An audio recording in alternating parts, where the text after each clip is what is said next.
है ये शिव महापुराण वर्णन करती है। सुबह 4 बजे से लेकर 7:30 बजे तक पीपल के वृक्ष में ब्रह्मा जी का वासा होता है। 7:30 बजे से लेकर 10:30 पौने 11 बजे तक पीपल के वृक्ष में भगवान विष्णु का वासा होता है। 10:30 बजे से लेकर पीपल के वृक्ष में 11:30 बजे तक पितरों का वासा होता है। 11:30 बजे से लेकर 12:30 बजे तक पीपल के वृक्ष में आहूतों का वासा होता है। 12:30 बजे से लेकर शाम को 4 बजे तक पीपल के वृक्ष में वासुकों का वासा होता है। 4 बजे से लेकर शाम को 7:30 बजे तक पीपल के वृक्ष में शंकर का वासा होता है। 7:30 बजे से लेकर 9:30 बजे तक पीपल के वृक्ष में कुबेर का वासा होता है। 9:30 बजे से लेकर फिर कुबेर के वृक्ष में अन्य देवों का वासा चालू हो जाता है। इसलिए हमारा हिंदू धर्म कहता है, हमारे शास्त्र कहते हैं कि पीपल के वृक्ष को जब पूजा जाता है, पीपल के वृक्ष की जब पूजन करी जाती है तो सुबह 10:30, 11, ज्यादा से ज्यादा 11:30, ज्यादा से ज्यादा 12, उसके पहले पीपल के वृक्ष की पूजन कर लेना चाहिए। रात को कुबेर का वासा होता है, इसलिए पीपल के वृक्ष में दीपावली के दिन रात्रि को 8:30 बजे से लेकर 9:30 बजे के बीच में जो पीपल के वृक्ष के नीचे घी का दिया लगाता है, उसके घर में कभी संपदा की कमी नहीं आती है, क्योंकि कुबेर स्वयं विराजमान होता है पीपल के वृक्ष के नीचे। क्यों? क्योंकि 11:30 बजे से लेकर 12:30 बजे तक पीपल के वृक्ष में पितरों का वासा रहता है, आहूतों का वासा रहता है, फिर वासुकों का वासा आता है। पितृ किसको कहते हैं? महाराज जो पूरी उम्र लेकर चले गए और उनके भीतर अभिलाषाएं बहुत थी, मैं ये भी करना चाहता हूं, मैं ये भी करना चाहता हूं, वो पितृ हो जाते हैं। आहूत किसको कहते हैं? जिस माता के गर्भ में बच्चा जन्म ले और मर जाए, या 6 महीने का गर्भ धारण करने के बाद अवर्षण हो जाए, जीव पड़ने के बाद 6 महीने के बाद अगर बच्चा गर्भ में भी शांत हो जाता है, कुंवारी अवस्था में शांत हो जाता है, जिसका विवाह नहीं हुआ ऐसा बच्चा जब शांत हो जाता है, अधोगति में कोई मर जाता है, सुसाइड कर एक्सीडेंट में किसी भी रूप में मर जाता है, तो वो आहूत कहलाता। शनिवार के दिन जो पीपल के वृक्ष में सरसों के तेल का दीप लगाता है, उसको शनि कभी परेशान नहीं करता। एक बात हमेशा ध्यान रखिएगा, मान लो अगर कोई भारी रोग ऐसा शनि महाराज के कारण हो गया हो, अच्छे काम करते करते उल्टे हो रहे हैं, होते हैं किसी किसी के साथ में, विपरीत परिस्थितियां आ जाती है, अच्छा करने जाओ बुरा हो जाता है, अच्छा कर्म करने जाओ बुरा हो जाता है।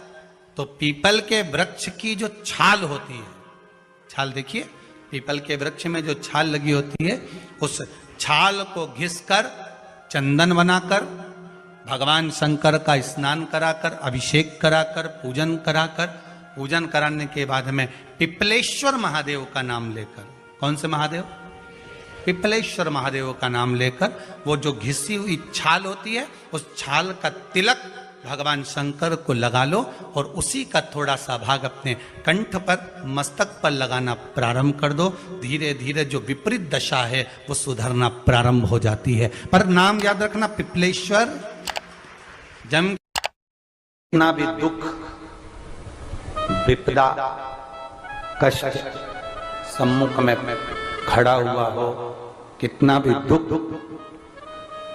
पूंजी धन की अगर आपको कमी पड़ रही है और ऐसा लग रहा है कि मेरे पास में कुछ भी नहीं, हम तो यहाँ तक कहेंगे कोई मकान बना रहे हो, बेटी का विवाह कर रहे हो, बेटे का विवाह कर रहे हो, कोई अच्छा कार्य कर रहे हो, धन संपदा की भी कमती दिखे तो समय पर कांता भगवान का स्मरण कर, कांता चक्र का स्मरण कर, शिव और नारायण का नाम लेकर, एक बेलपत्र, एक शमी पत्र, एक श्वेत पुष्प, एक लाल पुष्प, दोनों हाथ में लेकर भगवान शंकर के अशोक सुंदरी के स्थान पर अगर समर्पित करा जाए तो संपदा की भी कमी नहीं आती। वो कांता चक्र है जो नारायण के। यहाँ तक शिव महापुराण की कथा कहती है, अगर कोई विद्वत ब्राह्मण ने आपको बताया है कि आपके घर में पितृदोष है, कोई विद्वान ब्राह्मण ने बता दिया कि आपके घर में काल सर्प दोष है, कोई विद्वान ब्राह्मण ने बता दिया कि आपके यहाँ पर ये वास्तु दोष है और इस दोष को मिटाना जरूरी है, कोई ने आपको बताया, उस समय पर हमें घबराना नहीं।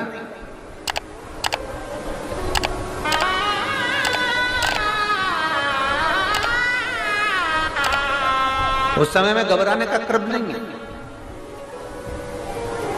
कहते हैं पीपल का जो जल झड़ता है पीपल के वृक्ष से, आप लोगों ने कभी देखा है कि नहीं देखा, वो हमको नहीं मालूम।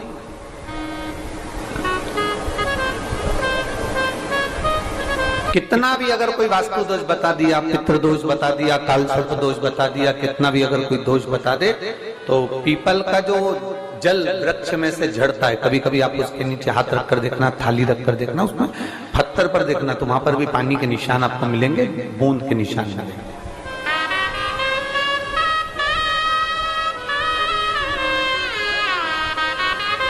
मात्र उस पीपल के वृक्ष के जल की एक बिंदी, एकमात्र बिंदी, शंकर भगवान का जो शिवलिंग है जलाधारी है, चरण है, गणेश कार्तिकेय का स्थान है, अशोक सुंदरी का स्थान है, और प्रत्येक जलाधारी में से पानी बीच में से आकर नीचे की ओर गिरता है, नीचे की ओर गिरता है।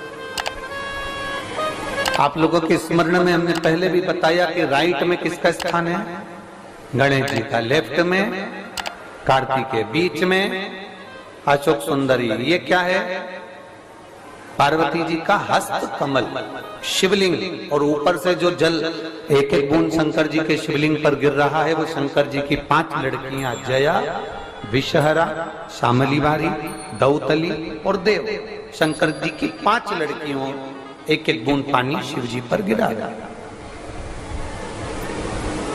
जहां जल नीचे गिरता है उस स्थान से जहां तक जल बहकर जा रहा है, उस स्थान तक 33 कोटि देवताओं का स्थान, 33 कोटि देवताओं का स्थान। अब जहां पानी आया, जहां नीचे गिरा, उसके बीच में जो स्थान होता है, आप लोगों ने देखा है कि नहीं देखा? जिनने देखा है जरा हाथ उठाओ। ये पानी जैसे यहाँ तक आया और यहाँ के बाद नीचे गिरेगा, तब वो नाली के माध्यम से बाहर जाएगा। तो जितनी दूर यहाँ से वो नीचे की ओर जो गिर रहा है, यहाँ से वो नीचे की ओर जो पानी जा रहा है, ये जो स्थान होता है, ये हमारे 3 दोषों को निवारण तुरंत कर देता है। एक हमारा पितृदोष, एक हमारा काल सर्प दोष, और एक हमारा वास्तु दोष का निवारण ये तुरंत करता है। और ये तो हमने केवल आपको शिव महापुराण के माध्यम से बताया कि ये 3 दोष का निवारण कर देता है, पर यदि कभी आप ध्यान से लिंग पुराण को पढ़ेंगे, आप यदि लिंग पुराण को पढ़ेंगे और गीता प्रेस गोरखपुर की लिंग पुराण को लाकर यदि आप पढ़ते हैं, या गीता प्रेस गोरखपुर की शिव अंक को भी आप अगर पढ़ेंगे, उसका नंबर हमारे स्मरण में नहीं आ रहा है, शिव अंक को भी अगर आप पढ़ेंगे तो उसमें भी आपको वर्णन मिलेगा कि हम तो केवल 3 दोष का बता रहे हैं, पर हमारे शास्त्र तो यहाँ पर और भी दोषों का वर्णन कर रहे हैं। जैसे किसी ने बता दिया आपको शनि का दोष है, किसी ने बता दिया मंगल का दोष है, किसी ने बता दिया आपको केतु का दोष है, किसी ने बता दिया आपको राहु का दोष है, किसी ने आपको कह दिया कि बृहस्पति का दोष है, किसी ने कह दिया आपको ये वाला दोष है। दुनिया के जितने दोष पीपल के वृक्ष के झड़ता हुआ जल की एक रचना करे, पीपल के वृक्ष की जब रचना करी गई तो उस पीपल के वृक्ष में भी कौन सा समय किसका है, ये शिव महापुराण वर्णन करती है। सुबह 4 बजे से लेकर 7:30 बजे तक पीपल के वृक्ष में ब्रह्मा जी का वासा होता है। 7:30 बजे से लेकर 10:30 पौने 11 बजे तक पीपल के वृक्ष में भगवान विष्णु का वासा होता है। 10:30 बजे से लेकर पीपल के वृक्ष में 11:30 बजे तक पितरों का वासा होता है। 11:30 बजे से लेकर 12:30 बजे तक पीपल के वृक्ष में आहूतों का वासा होता है। 12:30 बजे से लेकर शाम को 4 बजे तक पीपल के वृक्ष में वासुकों का वासा होता है। 4 बजे से लेकर शाम को 7:30 बजे तक पीपल के वृक्ष में शंकर का वासा होता है। 7:30 बजे से लेकर 9:30 बजे तक पीपल के वृक्ष में कुबेर का वासा होता है। 9:30 बजे से लेकर फिर कुबेर के वृक्ष में अन्य देवों का वासा चालू हो जाता है। इसलिए हमारा हिंदू धर्म कहता है, हमारे शास्त्र कहते हैं कि पीपल के वृक्ष को जब पूजा जाता है, पीपल के वृक्ष की जब पूजन करी जाती है, तो सुबह 10:30, 11, ज्यादा से ज्यादा 11:30, ज्यादा से ज्यादा 12, उसके पहले पीपल के वृक्ष की पूजन कर लेना चाहिए। रात को कुबेर का वासा होता है, इसलिए पीपल के वृक्ष में दीपावली के दिन रात्रि को 8:30 बजे से लेकर 9:30 बजे के बीच में जो पीपल के वृक्ष के नीचे घी का दिया लगाता है, उसके घर में कभी संपदा की कमी नहीं आती है, क्योंकि कुबेर स्वयं विराजमान होता है पीपल के वृक्ष के नीचे। क्यों? क्योंकि 11:30 बजे से लेकर 12:30 बजे तक पीपल के वृक्ष में पितरों का वासा रहता है, आहूतों का वासा रहता है, फिर वासुकों का वासा आता है। पितृ किसको कहते हैं? महाराज जो पूरी उम्र लेकर चले गए और उनके भीतर अभिलाषाएं बहुत थी, मैं ये भी करना चाहता हूं, मैं ये भी करना चाहता हूं, वो पितृ हो जाते हैं। आहूत किसको कहते हैं?